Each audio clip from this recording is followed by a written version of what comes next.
Alright, don't forget this is Lube, and I am Lube. In this video, I will be going over the new events and content. Finally got some content in Pokemon Masters, and give you a little bit of tips on how to most efficiently complete the new content, and what is worth doing and what isn't worth your time in some efficient lineups. So, today, the 6th, there was 2 new events added. We got the bug type training, clearly to go along with the Gallespod release from last week. So you run through the event, boosted XP rewards for the bug types. So far in the game we have Gallespod, Pinsir, Beedrill, and Surskit, which evolves into Masquerain. So those are the types. This particular pair, go back in, is going to reward you with, actually let me just do the pull. Says I had been farming the single player mode.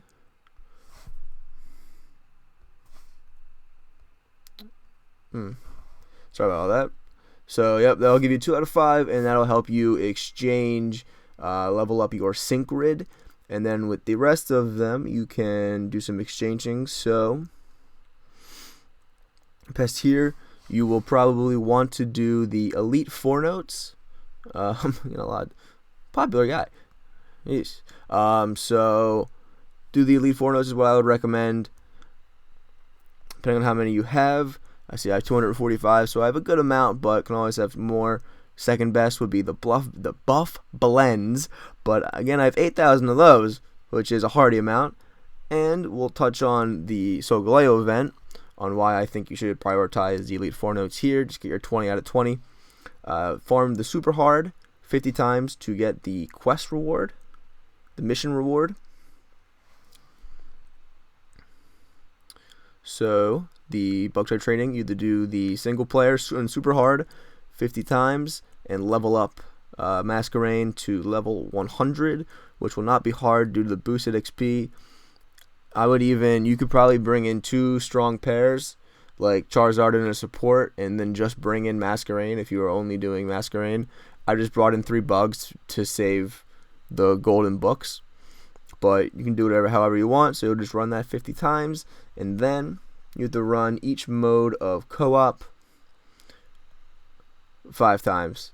So I haven't done that yet, almost on the co-op. So I got a nice 2 days of content out of that event, and I already have a maxed out Solgaleo, so I will just be doing this for the rewards. And here is why I recommended you get the Elite 4 notes from the bug type training event, because here there were 100 tickets for 1 Elite 4 note, when you can get the 40 for 50 buff blends, which is a great exchange rate. So this is how I maxed out my buff blends, and so I'd recommend you guys to do the same, because you need a strong striker for each typing for the most part. And also do not neglect the gold buff blends, because I run out of those just as much, because they're needed all the way up to 100 and to 120, and the plus ones, the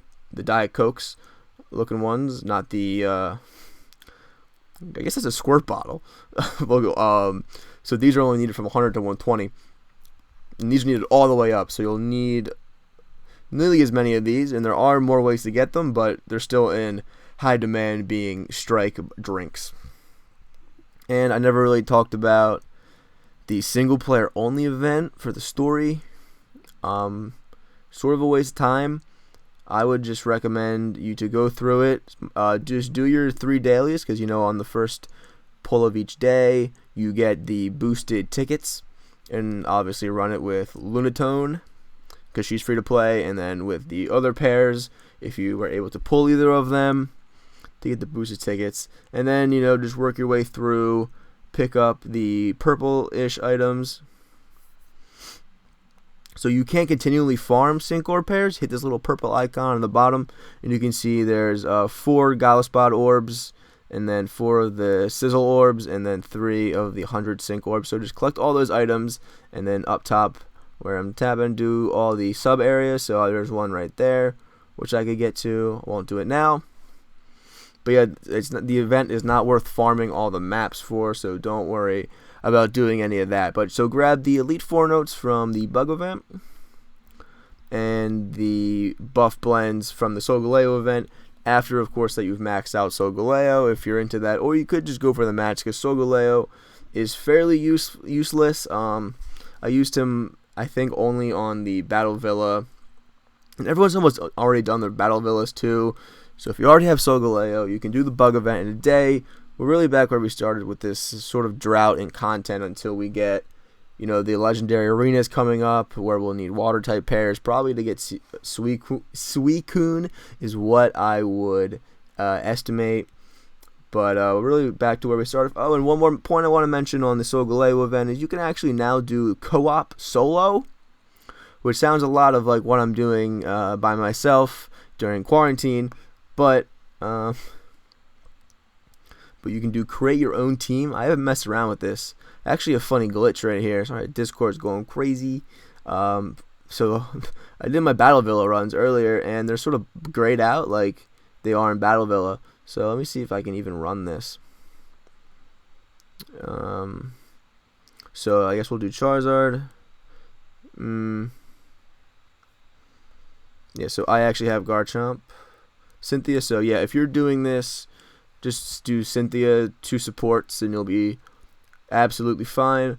Or just go into co-op if you don't have Cynthia, and you can bring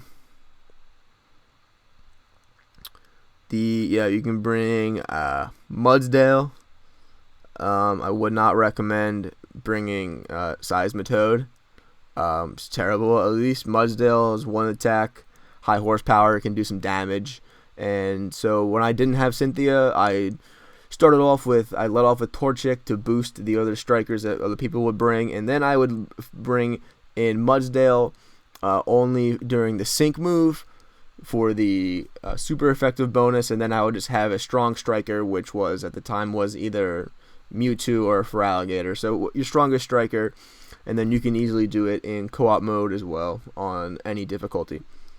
Alright, so I hope that helped. Hopefully we get some more content, and I'll make some more Pokemon Masters videos, but until then, don't forget to stay lubricated.